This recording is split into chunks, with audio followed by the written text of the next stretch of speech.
ini tanggal 25 April 2021 bertepatan dengan proklamasi Hari Ulang Tahun Kemerdekaan Republik Maluku Selatan atau RMS yang ke-71.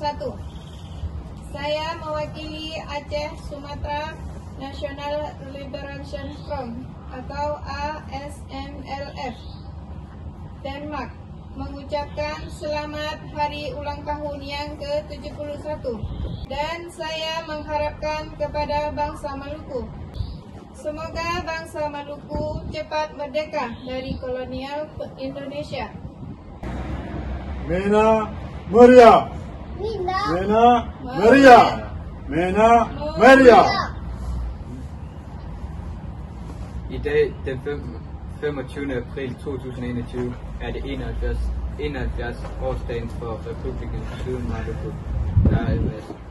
På den mest historiske dag ønsker jeg som repræsentant fra Aceh Sumatra National Liberation Front Danmark alle molukkerne mere succes i fremtiden.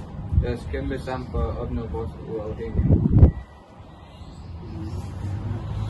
Today, April 25th, 2021 is the 70th anniversary day of the Republic South Maluku.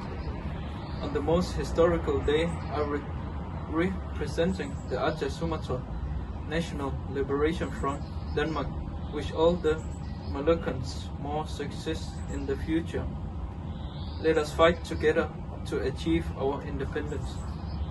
Mena Maria, Mena Maria, Mena Maria.